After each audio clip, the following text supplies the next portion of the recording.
धन्यवाद करें परमेश्वर का, उसके अद्भुत सामर्थ्य के लिए प्रभु का धन्यवाद करें। परमेश्वर की ग्रेस के लिए, उसकी दया के लिए हम प्रभु तेरा धन्यवाद करते हैं। परमेश्वर अपने हाथों को उठाएं सभी कलीसिया। पिता परमेश्वर तेरा धन्यवाद करते हैं खुदावन तेरी बड़ी दया के लिए, तेरे बड़े फेवर के लिए, तेरी बड़ी ग्रेस के लिए परमेश्वर, तेरे अनुग्रह के लिए, तेरी सामर्थ्य के लिए परमेश्वर तेरा धन्यवाद करते हैं परमेश्वर। हे खुदावन सभी कलीसियाओं के लिए, जितनी कलीसियां आज हमारे बीच में मौजूद, तेरा धन्यवाद करते हैं परमेश्वर। तेरी सामर्थ्य तेरा आत्मा एक एक जन की लाइफ में कार्य करे परमेश्वर। हे खुदावन जो मीठा आज बांटा जाए परमेश्वर, इनके जीवनों में हर तरह की कड़वाहट को, बिटरनेस को खत्म करे परमेश्वर। इनके फाइनेंस में, इनके शरीर में, इनके रिश्तों में जो भी कड़वाहट, इनकी मैरिड लाइफ में जो कड़वाहट है, इनके परिवारों में जो कड़वाहट है परमेश्वर, तेरे सामर्थी नाम में परमेश्वर वो मिठास सदैव जीवन काल लाइफ टाइम तक इनके परिवारों में वो मिठास बनी रहे परमेश्वर। तेरा आत्मा एक एक जन की लाइफ में कार्य करे, इन्हें ब्लेस करे प्रभु। तेरा धन्यवाद करते हैं, मांगते प्रभु यीशु मसीह के नाम में, आमीन आमीन आमीन। सभी कलीसियां अपने स्थान पर बैठ जाएं। प्रभु का धन्यवाद करते हैं परमेश्वर की प्रेजेंस के लिए, उसकी हुजूरी के लिए। आज जितनी भी कलीसियां ब्रांचेस में हैं, जितनी कलीसियां प्रभु के घर में मौजूद हैं, मेरा विश्वास है कि प्रभु का आत्मा एक एक जन की लाइफ में कार्य करेगा। परमेश्वर ब्लेस करेगा आपकी लाइफ को, आपको एक नया सेध देगा परमेश्वर, एक नया मसा देगा खुदावन, एक नई सामर्थ्य देगा परमेश्वर, और अपने कामों के लिए परमेश्वर इस्तेमाल करेगा। हालेलुया। कितने जन आज तैयार हैं परमेश्वर से बड़ी सामर्थ्य को ग्रहण करने के लिए, एक जीवित ग्रेस को ग्रहण करने के लिए? कितने जन ब्रांचेस में भी कितने तैयार हैं? प्रभु आपके साथ है, परमेश्वर ब्लेस करेगा। जैसे प्रभु के वचन में लिखा, वचन कहता है कि जब परमेश्वर ने कहा कि जो शाऊल है मेरे ओर से, मेरी नज़र में वो अयोग्य करार दिया गया, वो अयोग्य ठहरा है, और वो इज़राइल मेरे राज्य को नहीं चलाएगा, मैं उसे योग्य करार देता हूँ, उसने मेरे वचन को तोड़ा। और तू बैतलहम वासी यिशै के घर में जा, उसके किसी एक पुत्र को मैंने चुन लिया है अभिषेक करने के लिए, अपने राज्य को चलाने के लिए, बड़ी सेवकाई के लिए, पूरे राज्य के लिए मैंने चुन लिया है। तब परमेश्वर ने कलीसियाओं दाऊद का नाम नहीं लिखा था, ना ही बोला था, कहा था यिशै के किसी एक पुत्र को, स्पेशली दाऊद का नाम नहीं था। 8 पुत्रों में से किसी को भी चुन सकता था, जो भी प्रभु के कामों में बड़े हो सकता। अगर पहला परमेश्वर में पूरी तरह से प्रभु के वचन पर चलता तो हो सकता वो पहला ही पुत्र जो इज़राइल के लिए चुना जाता। लेकिन कहते जैसे ही वो शमूएल उनके घर में पहुंचा, एक के बाद, 2 के बाद, 3 के बाद, जब 7 पुत्र कहते बारी बारी आते गए, और परमेश्वर ने बोला कि मैंने इन्हें नहीं चुना, ये मेरी नज़र में क्या योग्य करार दिए गए, ये संसारिक रीतियों को तो पूरा करते हैं, ये संसारिक रीतियों से, संसारिक हिसाब से तो ये ऊंचे ऊंचे ओहदों पर हैं, बड़े बड़े शूरवीर योद्धा राजा की सेना में हैं, बड़े उच्च अधिकार, गवर्नमेंट जॉब्स करते हैं, बड़े फाइनेंशियली स्ट्रांग हैं, लेकिन मेरे वचन पर नहीं चलते, ये पाप में जीवन जीते हैं, ये मेरे वचन पर पूरी तरह से नहीं चलते, मैंने इन 7 में से किसी को भी नहीं चुना। तब कहते हैं शमूएल बड़ा ही परेशान हो गया कि ये कैसे, प्रभु ने स्पेशली तो उनके घर में भेजा, पूरे परिवार के लोग यहाँ पर हैं, तो इन 7 को नहीं चुना, ये कैसे? तो फिर उसने यिशै से कहा, जब हम प्रभु के वचन में देखेंगे 1 शमूएल 16 अध्याय और उसके 10 में लिखा कि इस प्रकार यिशै ने अपने 7 पुत्रों को शमूएल के सामने भेजा, और शमूएल यिशै से कहता गया यहोवा ने इन्हें नहीं चुना, नहीं चुना, नहीं चुना। कहते कि तब शमूएल ने यिशै से कहा, क्या सब लड़के आ गए? देखिए दाऊद इतना रिजेक्टेड था, इतना अयोग्य था, इतना निग्लेक्टेड था उसके परिवार, उसके फादर की नज़र में, कि 7 लड़के बारी बार आते गए और सारे रिजेक्ट हो गए। तब भी उसके दाऊद के पिता को ये याद नहीं था कि मेरा एक पुत्र अभी रहता है, मैं उसे भी बुला लूं। जब नबी ने कहा कि क्या सारे ही आ गए क्या, जब नबी ने याद करवाया कि क्या और कोई रहता तो नहीं, कहते यिशै ने फिर अपने माथे पर हाथ मारा, अरे एक तो रह ही गया, एक रह गया है। आगे लिखा 11 में कि तब शमूएल ने यिशै से क्या कहा कि क्या सब लड़के आ गए?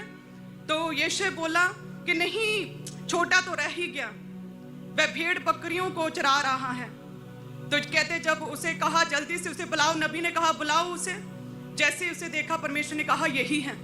क्या कहा? यही है, यही है, यही है, इसे ही मैंने चुना है अभिषेक करने के लिए। हालेलुया। यही मेरे राज्य के लिए परमेश्वर कहता मैंने चुना, मैंने इज़राइल के लिए इसे ही चुना, इसे ही अभिषेक कर, यही है। इस तरह से इस कदर वो दाऊद राजा जो बाद में इतनी लड़ाइयाँ लड़ी और एक भी नहीं हारा, इतनी 66 लड़ाइयां लड़ी और कोई भी नहीं मारा, कोई भी उसके जीवन काल में कोई उसे मार नहीं पाया। सारे शत्रु उसके शर्मिंदा हुए। तो अपने टीन एज में देखे, जब वो साइलेंट टाइम में था, साइलेंट पीरियड था उसकी लाइफ में, उसके पिता तक को याद नहीं था कि एक रहता है। उन्हें याद नहीं था कि 7 चेक हो गए हैं, सारे फेल हो गए, एक अभी रहता है, वो अभी जंगल में है, भेड़ बकरियों को चरा रहा है। याद नहीं था। नबी ने पूछा क्या सब लड़के आ गए? तब उसे याद है कि नहीं, एक तो रह गया, मेरा छोटा पुत्र तो रह ही गया। हालेलुया।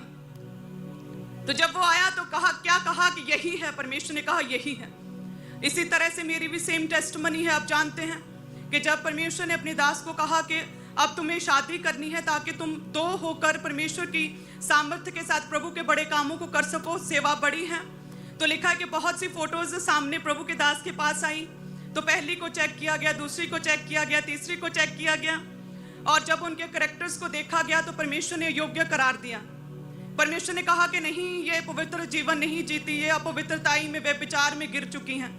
और कहते जब मैं, जो कि पूरी तरह से रिजेक्टेड थी, निग्लेक्टेड थी और पूरी तरह से सिंपल सादी सी लड़की, कोरा कागज थी जिसे कुछ भी नहीं आता था, जब मेरी फोटो आई तो प्रभु के दास ने बोला कि अच्छा ये भी एक लड़की से चेक करो।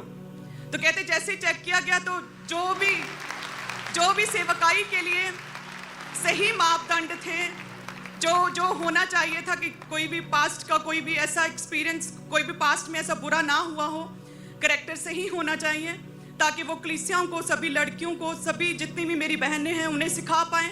तो जब चेक किया गया तो यही था। तो परमेश्वर ने कहा यही है, यही है। परमेश्वर ने कहा यही है, इसे चुन। हालेलुया। सो मैं प्रभु का धन्यवाद करती हूँ। उसी तरह से जितनी भी कलीसियां हैं, कई लोगों को लगता है कि शायद परमेश्वर मुझे देख नहीं रहा, मुझे सुन नहीं रहा, मैं साइलेंट टाइम में हूँ और परमेश्वर मेरी लाइफ में काम नहीं कर रहा। जो मैं बड़े कामों को देख रहा हूँ लोगों की लाइफ में पूरा होते हुए, वो सेंसलेस हैं। शायद वो नहीं हो सकते। ऐसा कैसे हो सकता? यदि परमेश्वर लाल समुद्र को 2 भाग ना करता तो कोई भी विश्वास ना करता कि ऐसा कभी पॉसिबल, ऐसा हो सकता है। सो ऐसे ही सेम जो लोग अभी दुख में, पीड़ा में हैं, उन्हें लगता प्रभु मेरे साथ है क्या? लेकिन परमेश्वर दाऊद को कहता है कि जब तू जंगल में, तू भेड़ बकरियों को चराता था, तब मैंने तुम्हें देखा, मैंने तब तुम्हें देखा। तू जो पाप से अलग था, मैंने तब तुझे देखा और अपने राज्य के लिए मैंने तुझे चुन लिया। उसी तरह से जितनी भी कलीसियां आज हैं, सभी ब्रांचेस में, ऑनलाइन कलीसियां हेड चर्च में, और जो दुख में, पीड़ा में या किसी भी बीमारी में है, विपत्ति में है, सो सेम उसी तरह से परमेश्वर कहता है कि यस, यदि तू अब पाप से अलग रहे, अपने पापों से मन फिराकर पश्चाताप करे, तौबा करे, प्रभु यीशु मसीह के नाम में बपतिस्मा ले, प्रभु को उद्धारकर्ता ग्रहण करें और पाप से अलग रहें, तो सच में परमेश्वर कहता है मैं तुझे चुनूंगा। सेम उसी रीति से जिस तरह से मैंने दाऊद को चुना, उसका अभिषेक किया, और जिस तरह से परमेश्वर ने मुझे चुना, मेरा अभिषेक किया इस सेवकाई के लिए, अपने राज्य के लिए। हालेलुया। उसी तरह से जब प्रभु आपको देखेगा पवित्रताई में, परमेश्वर में चलते हुए, प्रभु कहेगा यही है, यस यही, इसे चुनो। हालेलुया। प्रभु क्या कहेंगे? यही है, मैं तुझे चुनता हूं, मैं तेरी ओर देखता हूं, मैंने तेरी दुहाई को सुना है। तारीफ करे सभी कलीसियां। सो उसी तरह से प्रभु में बने रहे। परमेश्वर का वचन लगातार परमेश्वर दोहराता, रिपीट करता है। जब मैंने आज ये वचन पढ़ा तो सच में मुझे लगा कि ये तो प्रभु ने मेरे लिए ही बात की थी कि 1 के बाद 2 के बाद 3 के बाद 4 के बाद सभी लड़कियां रिजेक्ट होती गई, पाप की वजह से, व्यभिचार की वजह से, संसारिक रीतियों की वजह से। और जो मैं, प्रभु की दया ही थी मुझ पर कि जब प्रभु में नहीं थे तब भी पता नहीं था पाप का, तब भी बिल्कुल किसी भी तरह की नॉलेज नहीं थी कि पाप क्या होता है, तब भी परमेश्वर की दया, अनुग्रह से ही हम बचे रहें और परमेश्वर ने चुन लिया। सो मेरा विश्वास और मेरी प्रार्थना है कि परमेश्वर अनुग्रह करे सभी बहनों पर, और परमेश्वर इन्हें ब्लेस करें, इनकी लाइफ से हर तरह की शर्मिंदगी को दूर करे खुदावंद। जिन भी बहनों के बेबी नहीं, परमेश्वर उस नाम धराई को खत्म करे, उस शर्मिंदगी को खत्म करें। जिन बहनों की लाइफ में कभी भी कुछ बुरा हुआ था उनके साथ, वो सारे पास्ट बैड एक्सपीरियंस परमेश्वर पूरी तरह से भुला दें और उनकी बिटरनेस को परमेश्वर पूरी तरह से खत्म करे। प्रभु बेस्ट लाइफ पार्टनर्स दें, प्रभु इस तरह से आपको चुने कि प्रभु के कामों को भी आप कर सकें, और प्रभु सब बहनों को ऊंचा करे, भाइयों को भी ऊंचा करे, प्रभु सभी को ब्लेस करे प्रभु यीशु मसीह के नाम में। हालेलुया। धन्यवाद यीशु, धन्यवाद यीशु।